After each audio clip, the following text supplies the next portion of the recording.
back to the Montessori Mindset, a podcast by Waterfront Academy where we explore the transformative power of Montessori philosophy in today's world. I'm your host, Melissa Rohan. One of the most profound aspects of Dr. Montessori's legacy is that her method began with children who were considered, in quotations, unteachable by the standards of her time. Today we're going back to those roots to explore how the Montessori environment is uniquely suited for students with special needs and learning differences. Joining me today are two incredible leaders from Divine Mercy Academy. We have Katie Haun, who is the lead guide in primary. She's also the Director of Education for Divine Mercy and a catechist. She runs the CGS training for the diocese as well. And we have Becca Rouleau, and she is the primary assistant, and she's the development and marketing for Divine Mercy. We're both part at the homeschooling co-op that preceded Divine Mercy, and so they've been there for a while, and they just celebrated their 5-year anniversary. Congratulations. It's like a huge milestone, and they opened, if you could do math, it's opened in 2021. Let me also just say that at Divine Mercy, they aren't just accommodating special education, they're building a rights without labels community, where every child's dignity is the starting point. Becca, Katie, welcome so much to the show. Yeah. Thank you. Thanks for having us. So tell a little bit about how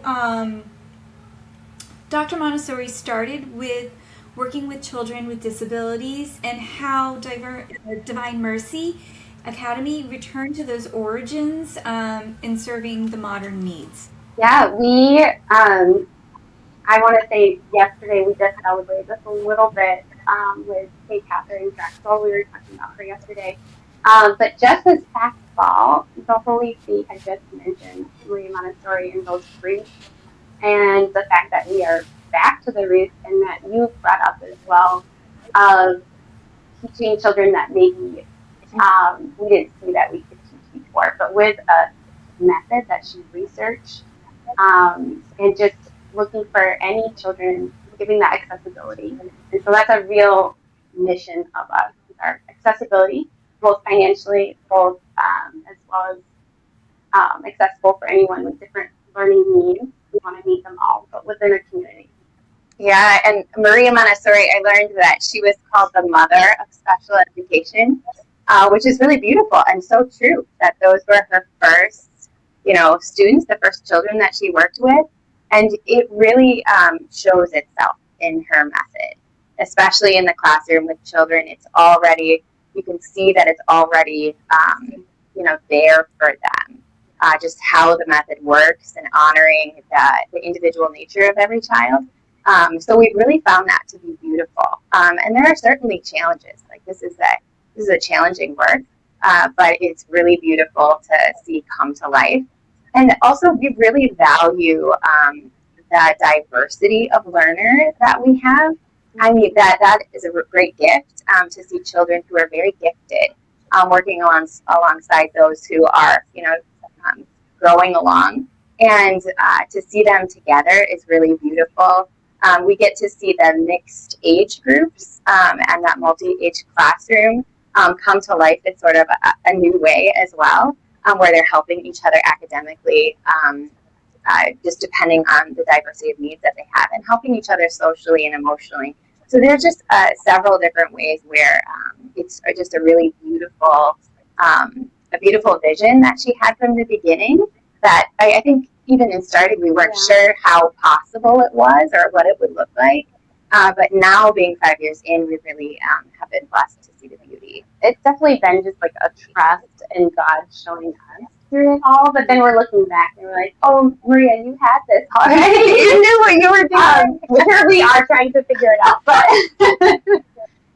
But she, I think a beautiful just hallmark of Montessori for me is just this reflection of society and the peace to find in society. And as we're able to work together in a community, you know, different than ages or abilities or any of those things, we're working together. Just that community aspect and harmony and peace that, you know, Jesus calls us to, but as well as Maria was noting as well. Yeah, it's funny because I wrote this question almost a week ago, and yesterday, and it's all kind of coming full circle for me because yesterday I was talking about discipline. So it almost seems like it's completely different than this question. But here's the thing that I think that is really important to touch on is that the reason that discipline is so a key element of the Montessori method, and it doesn't mean what a typical school would think of discipline meaning, but it starts from a very Catholic tenement, which is the dignity of each human, right?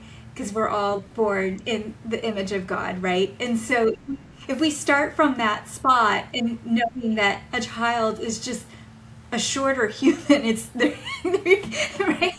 They're still human, and so we can treat them with that dignity, and so which then also reminds me, I had a tour the other day, and I felt horrible about this. The mother was apologizing for her child before I ever met the child, and I said, "Look, like the reality is that like I'm not perfect. You're not perfect. There's no such thing as a perfect child. Like that doesn't exist. And so we take the child where the child is, and we work and we're on that journey with the child, and that's true always. And so it's a full circle moment for me because just to break it down even like to like the building blocks there, just it goes back to dignity. And I think that if we could teach that to the children as well, because you're saying they're side by side, I mean, what a beautiful lesson of just accepting each other where we are and then continue on those journeys together, right, in Christ. Can you talk a little bit about the children working side by side in practice? True. Yeah, so the children work side by side. Again, the diversity of learner, just to be in a wealth of a community where there is that diversity, it's such a good for them. And I also, you know, we get to see a lot in the classroom of children assisting each other and being on teams and having partners and things like that. And having those just sort of natural, organic opportunities to work with people who aren't just like you are really, really healthy for the children. And they get a lot of practice. So I think as parents too, you know, from the parent perspective, this is what we want for them. We want opportunities for this. We want opportunities for diversity. So we're all really grateful for that piece too.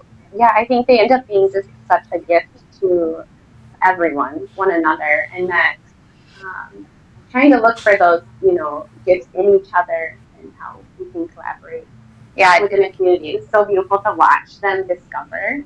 And I love what you said about dignity, because you have this self dignity, you know, that God has given you, but you're also like honoring that in the person you're with, and offering dignity, and just that interconnectedness that dignity offers to the students is really a great gift. Yeah, I think that one of the things that is beautiful in design that Dr. Montessori created was this, you know, it's freedom of movement in the classrooms, right? And it's freedom of choice. And of course, those freedoms have bright yellow boundaries, right? we talk about you've got your freedoms, but it's within these limits, right? I always talk about the big highlighter boundary, big yellow highlighter, and so I say that because of this flexibility, there is that room where you can actually, in the flexibility of the multi-age classroom, the flexibility of the children have movement around the room, the flexibility of choosing their works. There's so many different little like rooms for you to kind of go in and offer the child exactly what they need and put them on, because it's an individualized curriculum. And so when you have a child with different needs or any. I mean, it's like we put these labels on some of the children, but like quite frankly, all the children have different ways that they need to be talked to, approached, and needed. Yeah.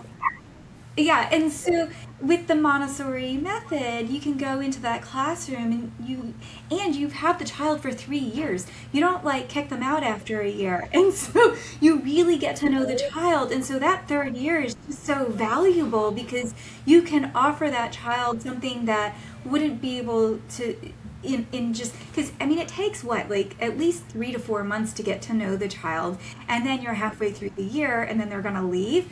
Whereas in a 3-year model, when you get to know the child and you know exactly how to be there for the child and where the child needs you, one, and then two, you know exactly where they are academically and you can give them where they need it in that individualized curriculum. And because everybody's kind of working in their own little like it's like a hive. Mm-hmm. I always love that. Yes.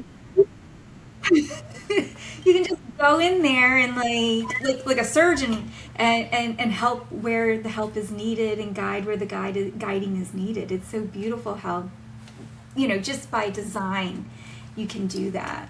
Yeah, again, I love how you said by design, because she designed it this way. And for us, I think as educators, it's been a bit of a discovery of her and what her tools that she offers us as educators, to see those in a really, to see the breadth of those, to see how the breadth of what she offers serves the breadth of child. That's been really a discovery for us as educators too. I would say that our teams as well are very close-knit. There's this close-knit communication between each other, just like, how did this go? I want you to know about this. Just some very practical tools that we've implemented that have been really helpful. So again, I think having that close-knit team of guides and support teachers have been really helpful in helping children to succeed. Yeah, I would say in order to be able to provide, this kind of community of learners, we've really integrated both our teams, but it's that idea to, I grew up with family with special education within the system in public school, and what I saw, and my mother worked as well in special education, was there was lots of children coming out of the classroom, there was less time spent in the classroom. Montessori is kind of the way she envisioned it and the way we work on it.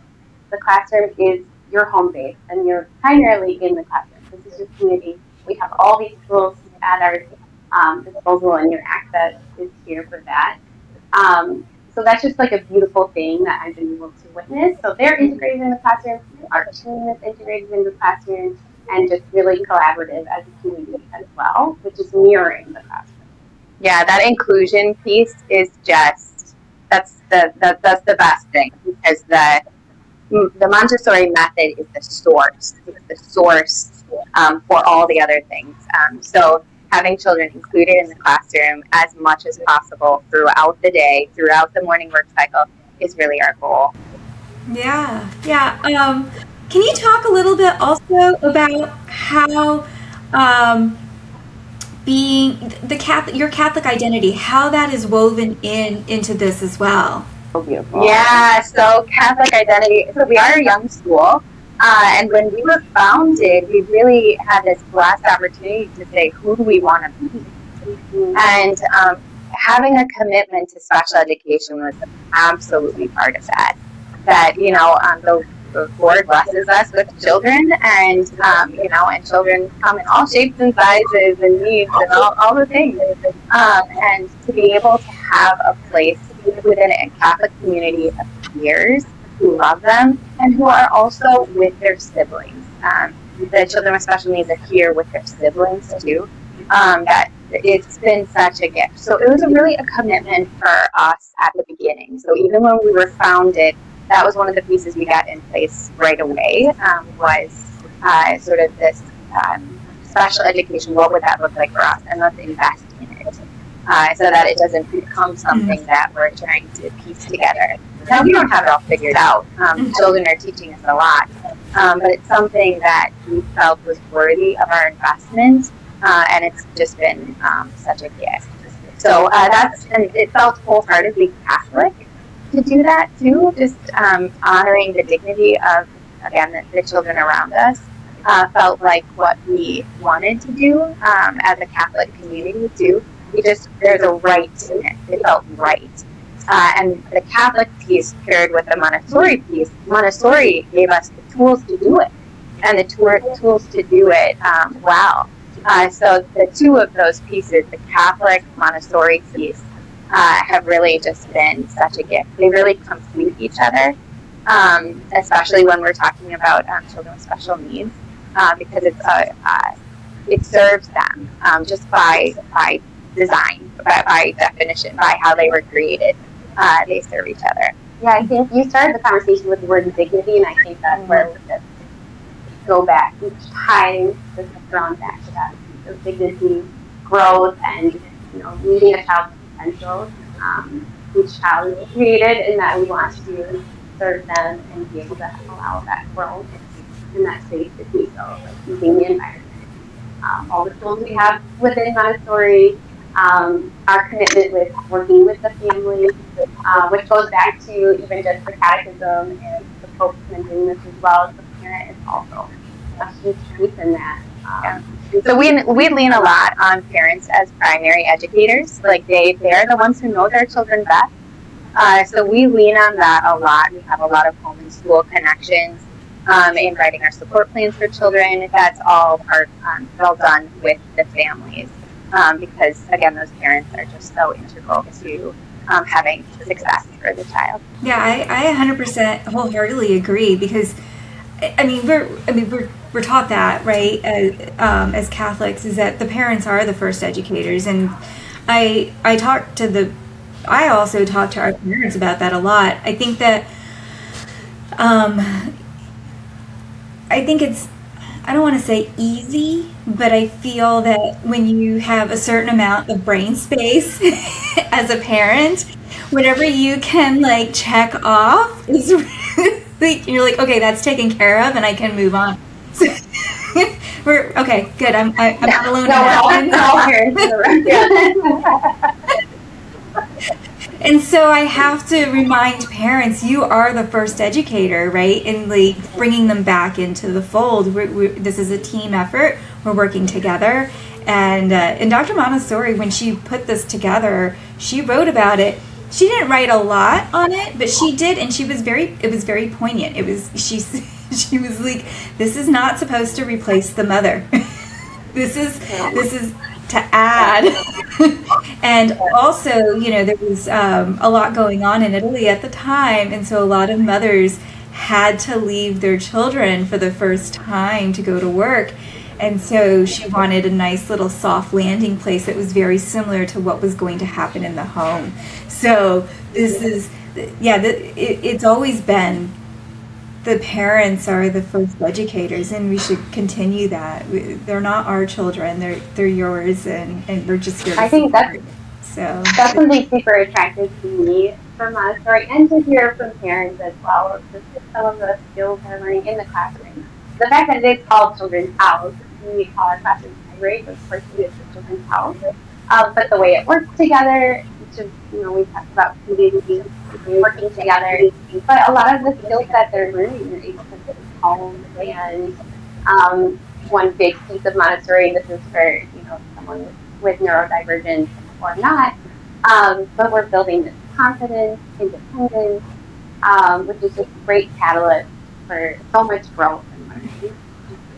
And I think that what you mentioned really quickly about the having siblings in the classroom, I think that is so funny.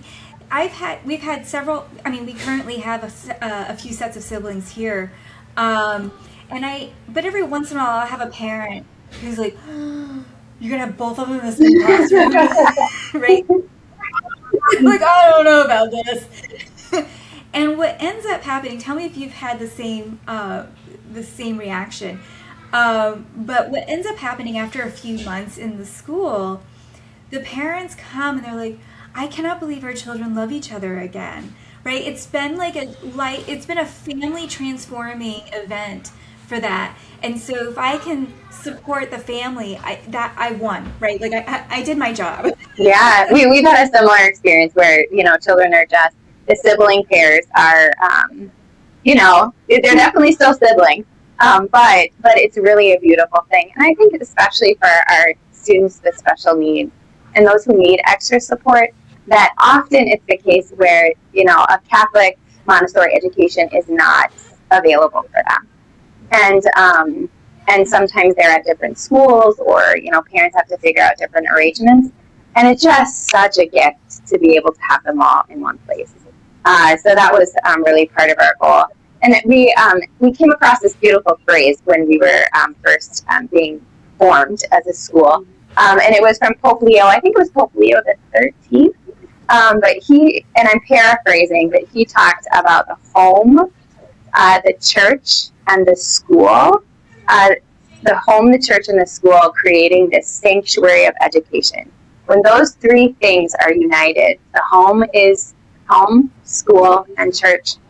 When they're all united, it creates this sanctuary of education for the child. And we thought, that's what we want. And we want this sanctuary. And that the peacefulness that comes from a sanctuary, a holy place, I just thought that is Maria Montessori's peace education, So it was, that phrase has just really stuck with us. But it requires a strong partnership. And that partnership we don't take lightly. So we have very committed families, and it's been a great gift.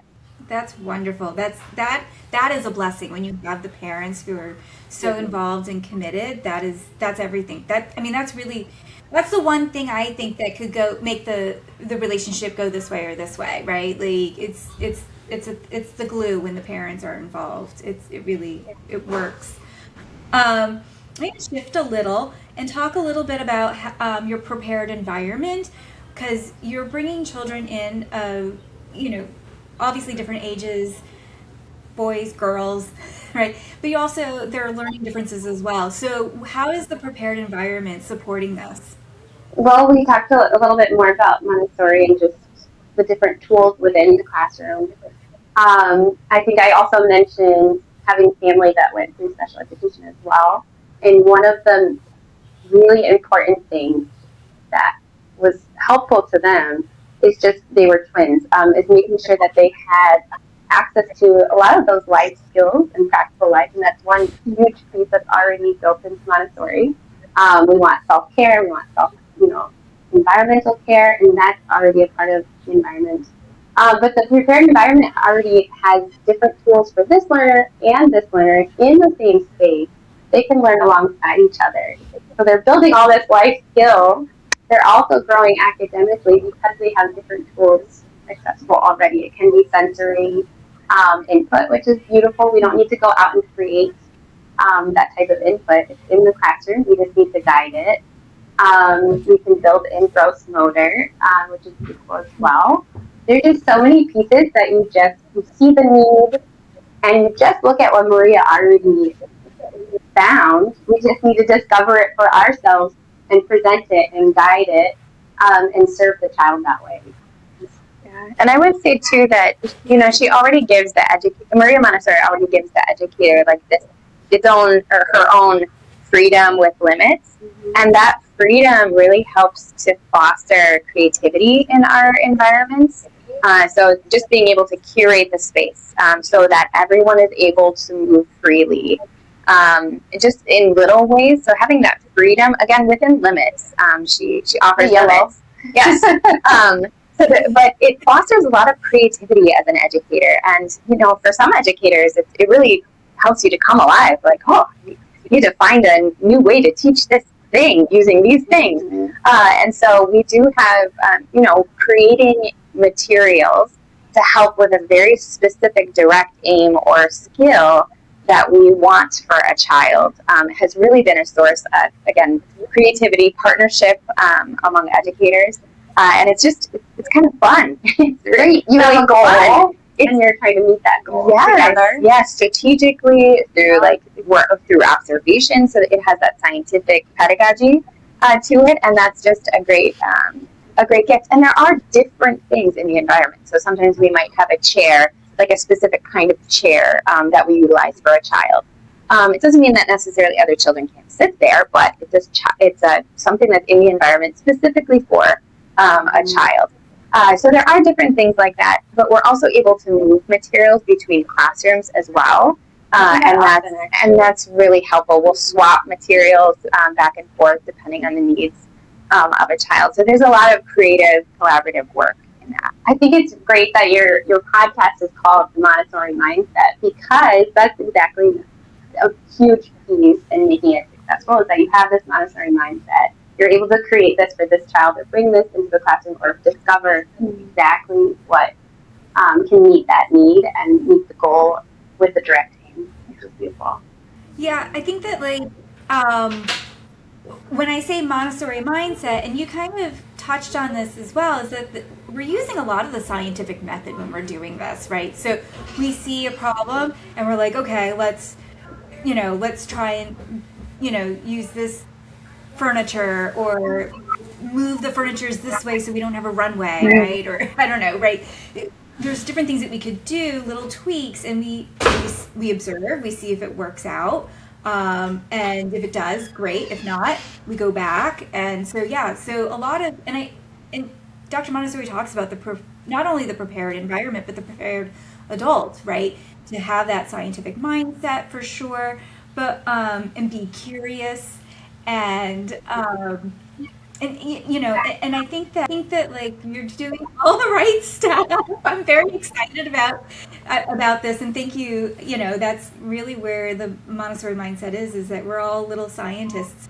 I know a lot of homeschoolers will try and use Montessori at home, and the one thing that I always caution mothers: one, I love it, do it. Like, I am not going to stand in the way of that. I think that's beautiful. Do that, but I always caution mothers or fathers, if they're going to be doing homeschooling, to understand that you don't just buy the material, put it in front of a child, and expect magic, right?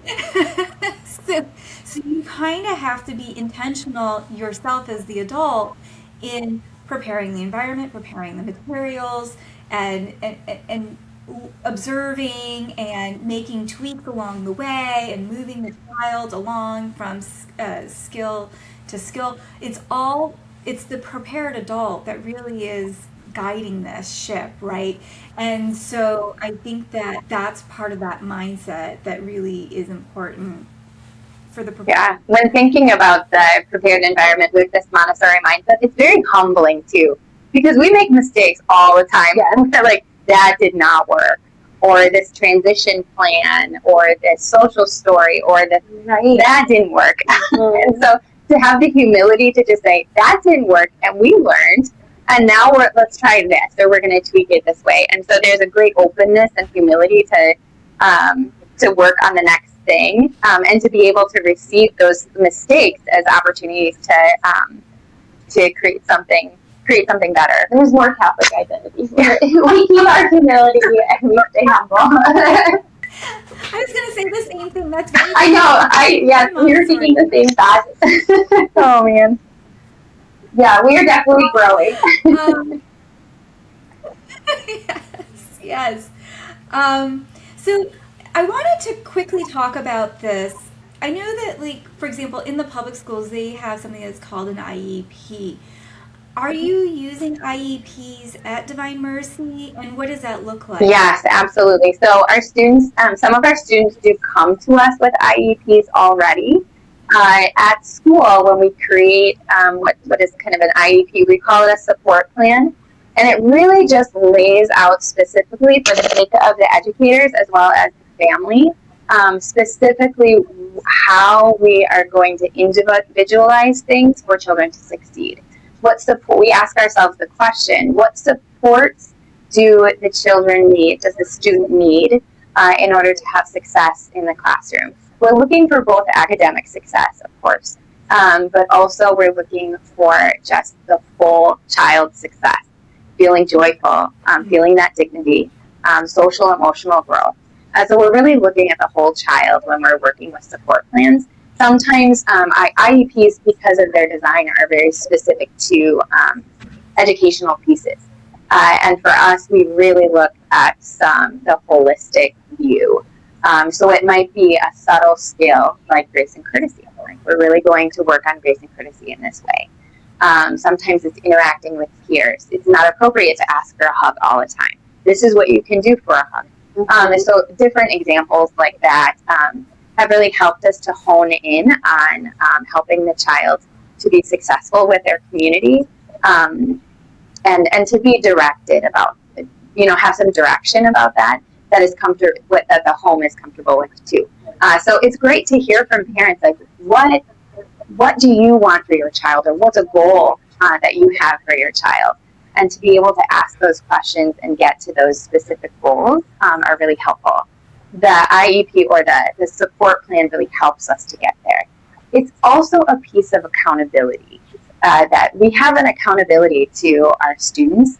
We have a responsibility to help them progress, and it really helps to hold us to that. We can also look at a support plan and say these things didn't work, so we're going to change them to go down this path. Or we tried this particular adaptation, but that wasn't successful. We're going to try this instead. So it's a way for us to track what we're doing with children, so that we have forward momentum, versus us, either spinning wheels or not having that. That wouldn't be good for the child. It wouldn't be successful for them. So that's what it really helps us to do. Our teams work collaboratively to write the support plans, and those are all written with the help of Haun. So we have an IEP meeting, which is a support plan meeting that we'll have with parents, and that's always, it's just a delight to be working together. It's just like, it's such a gift for the child to have a team of people that is just focused on them and their needs.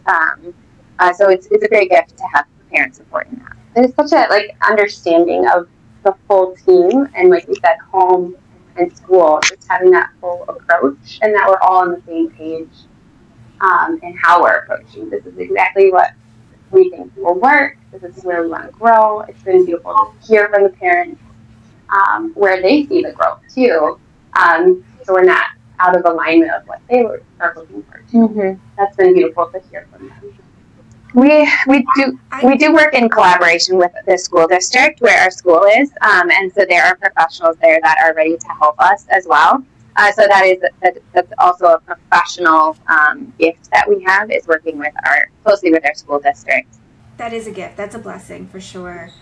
I have a couple of follow-up questions, really, because I'm very curious. And honestly, we might have to offline, maybe we can talk together, because I think that I feel like that's one area that I would love personally our school to grow in, is our ability to help students of different learning differences.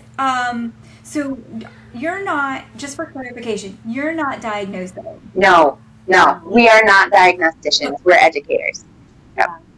That's okay. Same here. Yep. And but even for those who are specialized, so even for someone who is specialized, like maybe they have speech and language background or something like that, even those folks who are on our team and help support our team, they're also not diagnosticians. So you may come with an expertise. You may come with an expertise, which is great because you're able to really focus on that with the child. But that doesn't mean that we're diagnosing. That should still be facilitated, and that movement should come from the parents. No, I think that's wonderful. Yeah, I just wanted to clarify for everybody. It's a good clarification. Yeah. Yeah. The other question I had then is, if you are seeing some signs of something, are you asking parents to get the assessment? So that's a good question. We bring up what we observe. So that's what we share with parents, often at parent-teacher conferences, sometimes at another meeting. If there are incidents or things that happen at school, we do keep very close track on that, and we actually have a form that goes home to parents, so that there is this back and forth. We want to know, how a child processed this at home. Give us your insights, mom and dad, and vice versa. We can really share what we saw at school, and that really helps us to know if we need additional support. It helps us to know more about what to ask for from parents. So there have been times where, if it's something with speech. I'm having a really hard time understanding what your child says when they're saying something like that. So we'll talk about what we observe, or I'm thinking like with occupational therapy, with like pencil grips, or it's really hard to sit up, and so there are different things like that where we point out what we observe. The first step usually for parents is talking with their primary care physician. Usually those physicians know that child really well. So between their expertise and the parents, they're usually able to know what to do from there. And then there's referrals from there. And we walk alongside the parents with that. Really our hat is education. That's our hat. But we're definitely ready to collaborate. I feel like that flexibility and collaboration is our great strength, where we can work with the other professionals in order to provide in the classroom. And I think it's like that ongoing conversation of observations. Here's what we have available in our classroom. Here's what we're working, pencil grip, for example, or just like working on the grip with, using the metal inset. Here's what we can do in the classroom already, but ongoing. I think that's wonderful. I'm 100% with you. I just wanted to, I didn't mean to like grill you, but I also wanted to make sure that the exact clarity. For the community of, Montessori and Montessori in particular, it's a great question. Yeah, and I do think just from a school perspective too, like it is important to know what you can't do. To know what your limitations are and to be honest with that. And that has been really helpful for us too. That again, that's just been helpful for us to know what we're not able to do, because then we know we're going to need to ask for additional help with that in order for the child to succeed. So, and this has been a point of growth for us too. Like this is definitely an area where we've grown. We've learned a lot of hard lessons along the way, but this is sort of our best approach right now. So I was gonna ask about observation, but I think we've covered that a lot. Move on to your community. Can you tell us a little bit, because you had mentioned to me about the family investment model? Yeah. That is really a very unique thing. We maybe ran into one other school that has similar but not quite the same. So the family investment, we talked about already, that parent relationship as far as academics go and that growth, and where we see the child going. But this is that collaboration in providing and helping the school grow financially with time, talent, similar reflections of the church, with the time, talent, and treasure, what the church asks of us. But we apply it to school in that model of where are we volunteering, where is that parent partnership financially. So it's still kind of something we've grown in and have worked through, but something we've been super committed to is that idea of Montessori accessibility. Yeah, I think that's beautiful. And how long has this been, like, ever since the beginning? Yeah. Okay. Yes. Well, so tell us a little bit about, like, how is it being received and how much participation, engagement? I'll cite from the beginning, we were having our discussion as families being part of the co-op, now moving towards establishing ourselves as a nonprofit in school. It was a discussion right away, and it was very much to cite us and you. I think this is where we're laughing because of our name choice, and just how much that has grown with us. We did not know how much we leaned into our School Divine Mercy Academy and the words of Saint Athena, that Jesus, I trusted you, has been definitely something that has carried us through this. But just some amazing work that God has done through the gifts of our families, through our benefactors, and just tremendous. Yeah. So it was definitely a leap of faith when we started. In that same founding moment when we got to look at who we wanted to be and ask ourselves that question. Special education was a big part of that, and accessibility for, regardless of a family's income, was also a big part of that. That when we have such a great gift in a school that we want to share, if no one can afford to go there, then it's such a challenge. And many families have, a lot of children, and and things like that. So we recognized the families that were in front of us, and we knew that we wanted to create something a little bit more unique that would honor the families that we have. So we do have some families, and not everyone gives in the same way, but everyone gives.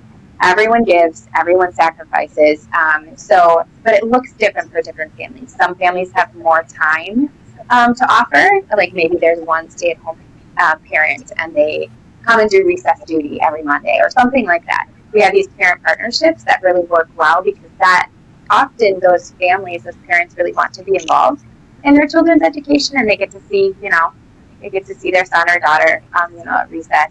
And it helps the school. So in a very, very tangible way. So we have those strong parent partnerships. And the other end, too, we have some families who don't have a lot of time to give, but they do have treasure. They do have a financial contribution that they can give. So it really creates this just cohesive, close-knit community where we're all really trusting the community. So it does, we have had some hiccups along the way, for sure. Like anything. So it's still something that we're refining. It's something that we're committed to. And it does make our school unique. Yeah, and it is such a young school. Like you mentioned, we just celebrated 5 years this year. So that was amazing. Just 2 weeks ago, we celebrated 5 years. But it's definitely been something that, we've worked through. I know there's something I was going to say was part of that. But, I think just being the answer to where Montessori has come. You look at the Montessori root and who she was, teaching at the time, and then we come to now, and there's a lot of Montessori schools that are just not accessible. Mm-hmm. It's not part of a lot of families' thoughts of being able to send their child to that school. It's just not affordable. So this is kind of that answer to go back to Maria Montessori roots and be able to offer something so beautiful to more people. Oh, I love that. I love so many things that you're doing. I am inspired by you. And 5 years, really, put your hat on. I'm only here for 5 years. No, you've been there for 5 years. And, that's a big, big deal because how many businesses shut down after the first year and don't ever make it to 5 years? You've been there, and if you've done 5 years, guess what? You can do 5 more. No problem. We appreciate that. Because the hard part is over, right? Yeah, maybe, right? More. No, it's great. It definitely feels it feels affirming that something is working. It's not working perfectly because we are all human. I was just going to say the same thing. But something is working. We have parents are inspired, and the generosity shows. So it's really. Yeah. I kind of think it is like the 3-year cycles, right? We've got the 3-year cycles for the human development. Well, we also have the 3-year cycles in our community. I often, most recently, have been thinking of just our organization and we are just growing just as a Montessori child, and even just the little waves of growth that we've had. This just makes so much sense, There's just a change it all, here we go. Well, ladies, I had such a great time talking with you. I just want to be mindful of the time. And I know that I'm going to get a lot of people in the audience who want to know where you are, how to get a hold of you. So can you let our audience know how to get a hold of you? Yeah, so we're, just a reference, I don't know if you've been in the meeting, but we're just outside of Madison, Wisconsin. Our website is www.dignifying.org. So you can reach out that way, and we can connect. Mm-hmm. Well, we'll go ahead and put all of that in the show notes so that hopefully we can, so people who are interested can reach out to you. And I want to just say how inspiring it is to hear how you're honoring the dignity of the child by simply meeting them exactly where they are. Becca, Katie, thank you so much for the work you're doing at Divine Mercy Academy to ensure that a holistic education truly means an education for every child. If you'd like to learn more about their mission, you can visit their website, divinemercyacademy.wi.org. And as always, if you're looking for more Montessori-aligned resources or want to join our community at Waterfront Academy, visit us at waterfrontacademy.org. Thank you for listening to the Montessori Mindset. I'm Melissa Rohan, and I will see you in the next episode.